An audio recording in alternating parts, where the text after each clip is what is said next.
Welcome to Mayor Brown's Global Financial Markets Podcast. Each 30-minute episode is designed to help listeners better understand the legal issues that impact their business given the ongoing uncertainties in the financial markets worldwide. Speakers from across Mayor Brown's practices and offices provide their timely insights on a wide range of topics, including finance, financial services, and insurance regulatory developments, securitizations, and litigation in the United States, the United Kingdom, Europe, and Asia. We hope you enjoy the program. Hello, listeners. Our topic today is Mortgage Market Update Part 3, Alternatives to Conventional Mortgage Loans. My name is Susannah Schmid. I am a partner in Mayor Brown's banking and finance practice in our Chicago office. Joining me today are Mayor Brown partners Dave Linley and Frank Doorley. Dave is a partner in our banking and finance practice in our New York office. Frank is a partner in our financial services, regulatory, and enforcement practice in the firm's Washington, D.C. office. With that said, let's begin. Dave, I turn it to you. Thanks, Susannah. Hello, my name is Dave Linley, and as Susannah said, I'm a partner in the New York office of Mayor Brown. Today, I'm going to talk about single-family rental, or SFR, transactions. For those of you not yet familiar with this asset class, I'll give a brief background and outline of how these assets are financed.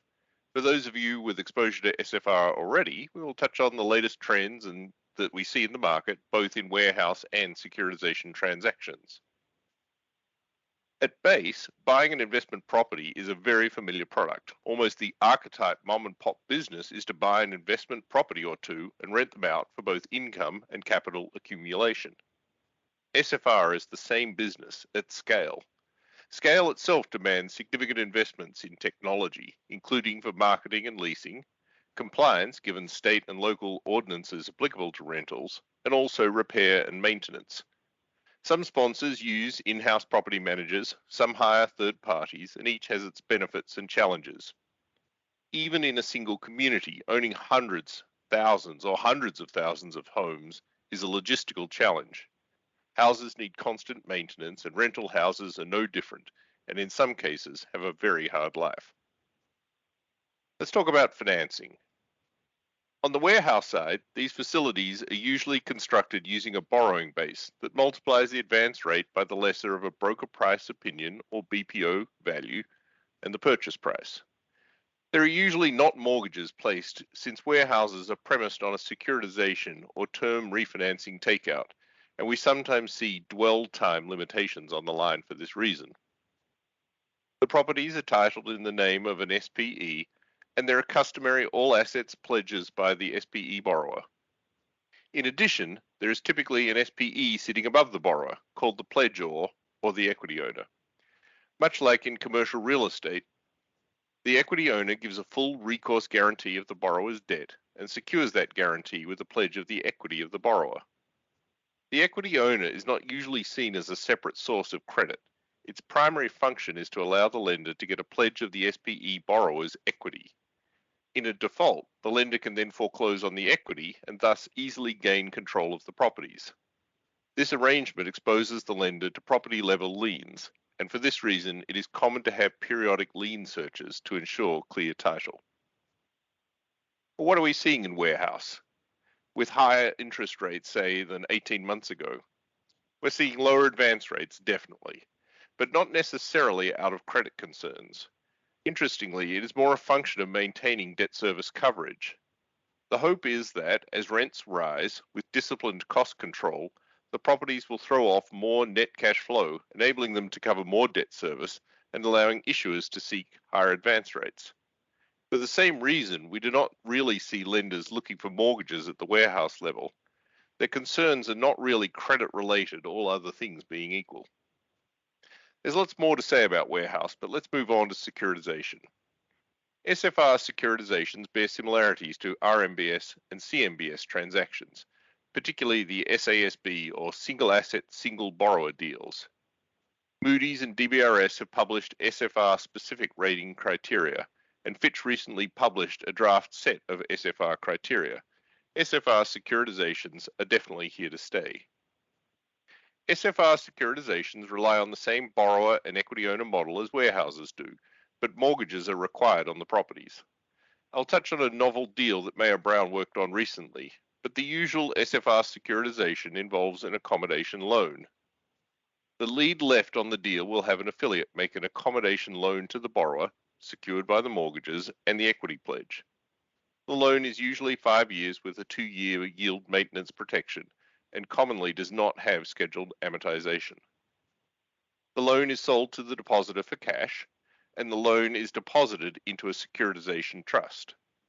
The securitization trust's single asset, then, is the loan. Because it is a loan secured by mortgages, typically the SFR securities are REMIC regular interests, allowing for full tranching down the credit spectrum from AAA to BB. The sponsor must risk retain. We definitely saw a dip in SFR securitization issuances in the fourth quarter of 2022 and the first half of 2023, but it is clearly coming back, with deals announced and closed and more in the pipeline. There is continued institutional interest, and life insurance companies remain active in both debt and equity investments in SFR. Some features, such as allowing issuers to optimize the collateral if there is significant home price appreciation, have fallen away as the rating agencies have scrutinized them more. On the other hand, we see investor enhancements in the form of additional reserves in some cases, including for debt service coverage. One interesting deal I worked on recently was a direct issuance transaction, in some ways reminiscent of resi mortgage warehouse securitizations. The issuer of the securities was the SPE owner of the homes. There were no mortgages placed on the properties because it was set as a revolving pool, and thus, rather than a REMIC, it was a debt for tax deal. Because the issuer owned real estate rather than a self-liquidating financial asset like an accommodation loan, there was no need to risk retain. It also meant that there was no need of a third-party servicer, saving some costs. We expect that SFR securitization activity will continue to accelerate in the second half of 2023, and we look forward to a strong 2024 as the 2019 vintage deals start to reach their maturity. Let me hand over to Susannah and Frank now to talk a little bit about SFR adjacent products like home equity options and iBuying and the unique regulatory analysis some of these products bring. Thanks, Dave. While I focus my practice on all resi-type warehouse products, over the past several years I have spent an increasing amount of time on home equity option contracts, rent-to-own, and iBuying models, to name a few. With rent-to-own models, the product is very similar in nature to SFR in that an investor or SPE owns a home and rents it to a tenant. However, for this product, part of the contract includes an option to purchase the home. Typically, the option component requires a portion of the monthly payment to be set aside in order for the tenant to successfully build over time the capital needed for the down payment on the house. Similar to SFR financing, rent-to-own financing is premised on asset-based credit facilities with a borrowing base based on the value of the property. It is generally structured the same as an SFR warehouse, except that in certain geographies, because of the tenant's right to purchase the property, a mortgage can only be put in place if the tenant is aware of the mortgage at the signing of its options to buy agreement.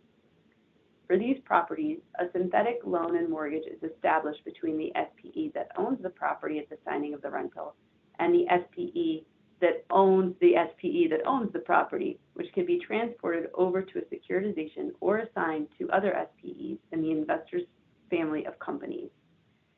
Similar to what we are seeing in the SFR space, these rent-to-own warehousing deals are priced with lower advance rates, but for similar reasoning as in the SFR space, which Dave previously discussed. In addition, given the lack of movement in home sales in the resi market, there has been lower warehousing needs, though that has started to pick up recently, and we are expecting an increase through the end of 2023 and into 2024. As for iBuy products, the intention is to make the process of selling your home more efficient and hassle-free, and that a homeowner can contact the iBuyer and request a guaranteed sale price and a guaranteed sale window for their home, thereby avoiding the need for house showings, protracted negotiations, and the typical rigmarole that comes from marketing a property to an individual. Upon sale to the iBuyer, after completing some light renovations, the iBuyer then looks to resell the home. These are high-velocity assets in that the goal is to sell the homes quickly, unlike with SFR or rent-to-own, where the property may remain with the investor for several years. In addition, there is no debt service coverage in that there are no rental payments being made, so the return on a loan is based solely on how quickly the assets can be sold to third parties. While the property turnover on these assets is significantly higher than SFR or rent-to-own, the credit facilities are structured in a very similar manner. The one difference that we have seen in the iBuy space is that it has been more recently utilized through a titling trust structure to acquire the properties rather than an LLC. This structure permits a property not to be designated to a particular lender at acquisition, thereby permitting greater flexibility and movement should the need arise. While we haven't seen this acquisition structure in SFR and rent-to-own, it could easily be adapted to finance SFR and rent-to-own, and we expect to see increasing property financing done through titling trusts. On to a third product, home equity option contracts. At the start of this year, as rates continued to stay high, we were expecting to see a more significant downturn in home prices. Instead, what we have seen is a downward shift in home inventory for sale, which has kept home valuations high. What is the significance of this? Any product taking advantage of home equity has remained stronger than expected. Homeowners have not wanted to shed their low interest rate mortgage loans. For those that want to use the value of their home price appreciation to gain access to cash, but without eliminating their mortgage loan debt for which the interest rate is low, they've turned to home equity option contracts. These contracts offer benefits similar to HELOCs, which Dave and Frank will discuss later, in that they provide a source of capital that doesn't necessarily mandate the elimination of the low interest rate debt. However, unlike HELOCs, the home equity option contract doesn't require monthly interest and/or principal payments.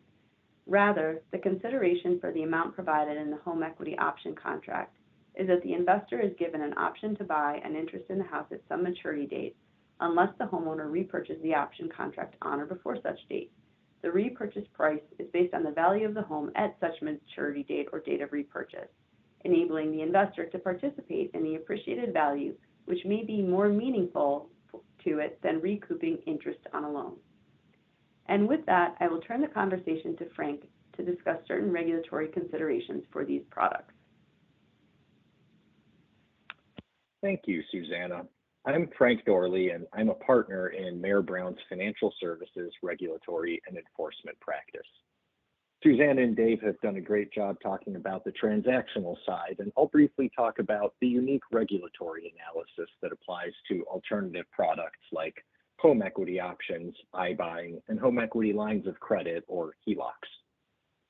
Home equity options and iBuying are novel products, and that means that they require a unique regulatory analysis that is different from conventional mortgage loans.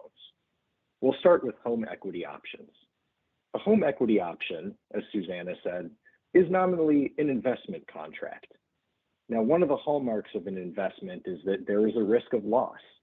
If the home equity option contract is structured so that the option holder has little to no risk of loss, whether because of risk adjustments, recourse to the consumer, or other credit enhancements, then there's a potential risk that the contract could be recharacterized as a loan.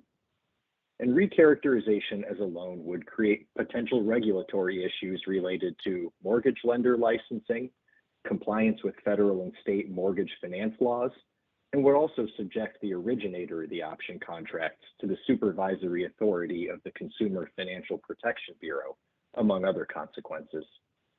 This could also subject assignees of those contracts to assignee liability under the Federal Truth in Lending Act based on the originator's failure to deliver required mortgage loan disclosures or conduct ability to repay underwriting analysis, for example. And it may also result in the contract itself being void or voidable if a court or regulator were to determine that an option contract was a disguised loan that was made by an unlicensed lender, or if the return on investment were recharacterized as an interest on a loan that exceeded an applicable state usury limit. As a result, it's important for investors to conduct a thorough due diligence of a home equity option originator and its agreements to assess recharacterization risk.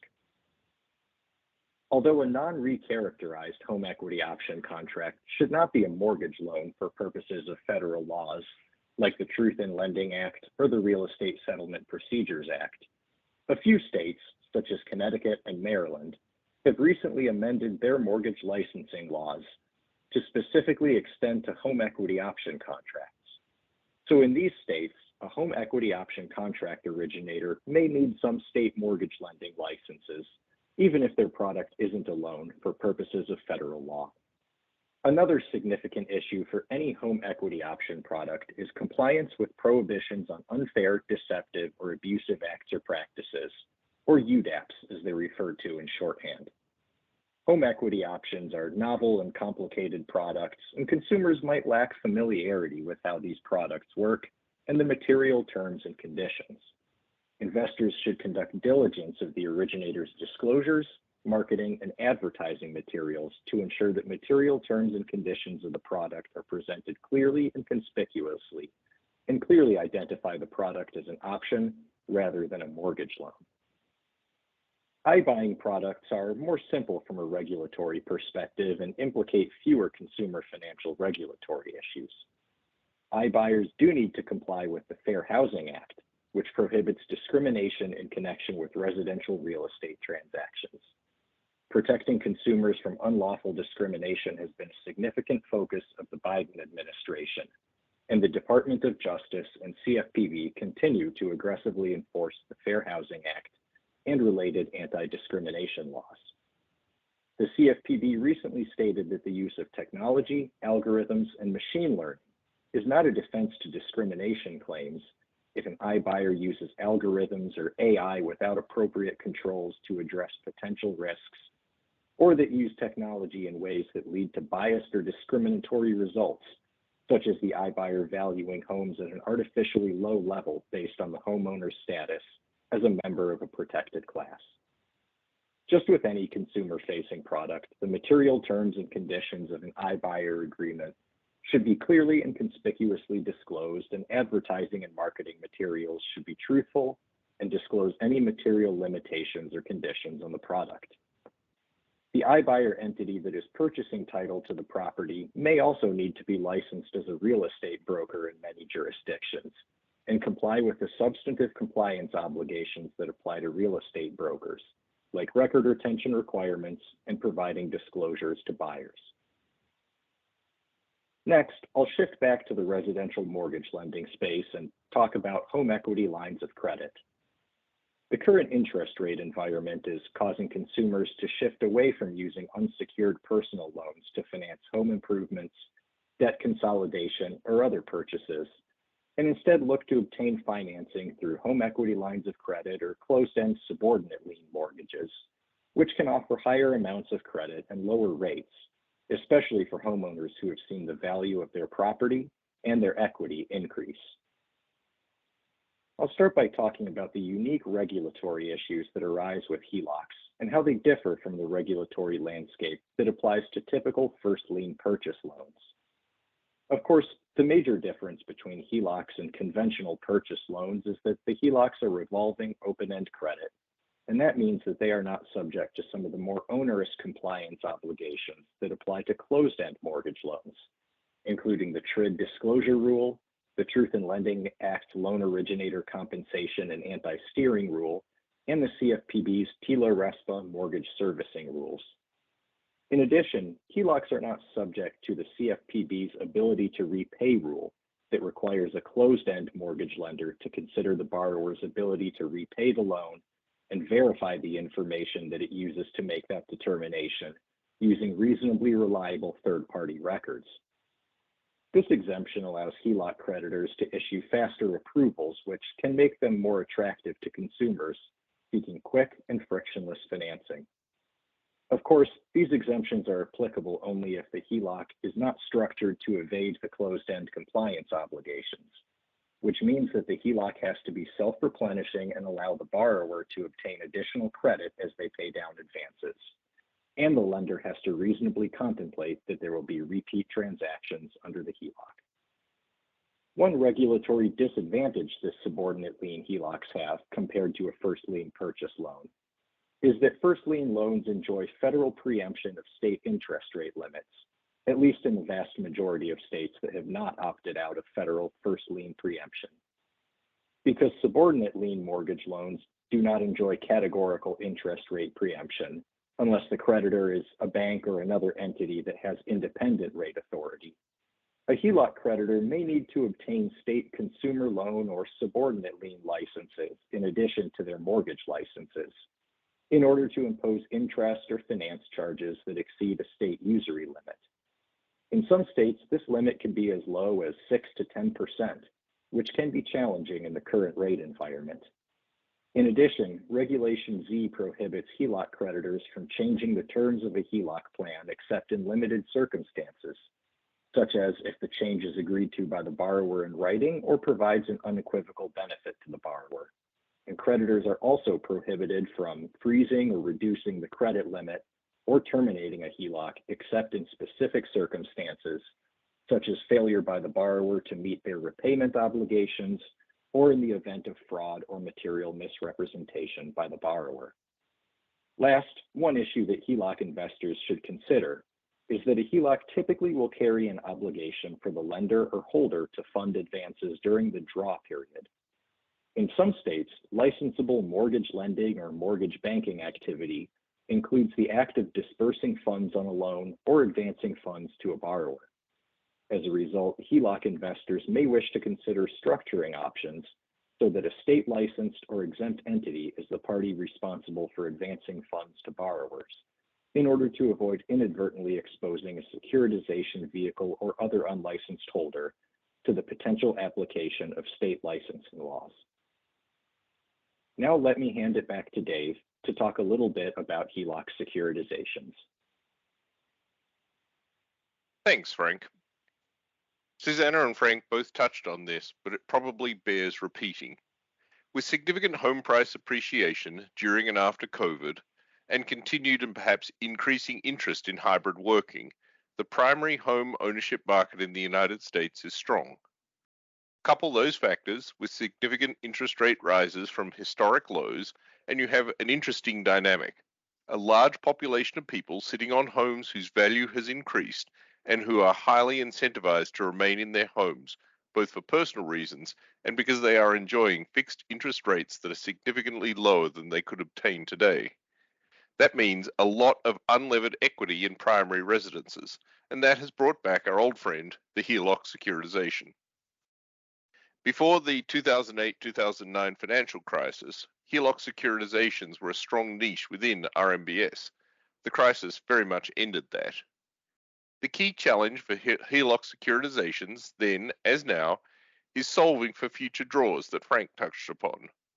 While future draws can be sold to the securitization, who is to fund the borrower in the first instance, and what class of notes can have an increasing balance to purchase new advances? All of this is to be done in a rated deal, that is, to a rated certainty. There are some tried and true alternatives for this, but one challenge in restarting HELOC securitizations is coming from the rating agencies. They see the pre-crisis deals as old and stale, and there is a dearth of capital markets performance data on HELOCs. This has led to some interesting and challenging dynamics in structuring transactions, as the idea of what is needed to get the rating agencies, quote, comfortable, unquote, is somewhat of a moving target in the absence of what they see as reliable performance data. Clearly, current collections data are available, but care must be taken as the collections also cover debt service. The available total line of credit is then a key question for structuring. For issuers where the HELOC is fully drawn at its issuance, such as figure lending, this is somewhat easier, and we have seen 2 figure securitizations this year alone. For other issuers where the HELOC is drawn up from zero, like construction or residential transition loans, reserves are generally needed. Pre-crisis, we saw HELOC securitizations as debt for tax deals. More recently, in a way similar to home equity conversion mortgages, or HECM, and prime jumbo reverse mortgage deals that Mayer Brown has worked on, and which have much the same concern around increasing balances, we've seen innovation. Economic resid holders with a VFN or variable funding note can fund these increasing balances. Even with the commitment costs that come with these arrangements, it can give issuers a solid structure for the rating agencies and an efficient form of financing. As I said at the start of this section, the significant unlevered equity in the primary residential home market is likely to result in significant activity around home equity products and thus the need to finance them. HELOCs, which I just spoke about, are increasingly popular, but with an aging population, perhaps we will see upticks in HECMs and prime jumbo reverse mortgages and securitizations of those products. Perhaps we could speak about them another time. Susannah? Thank you to each of our speakers today, and thank you to our audience for listening. Listeners, if you have any questions about today's podcast or anything else related to global financial markets, please email us at gfm@mayorbrown.com. Thanks for listening. We hope you enjoyed this program. You can subscribe on all major podcasting platforms. To learn about other Mayor Brown audio programming, visit mayorbrown.com/podcasts. Thanks for listening.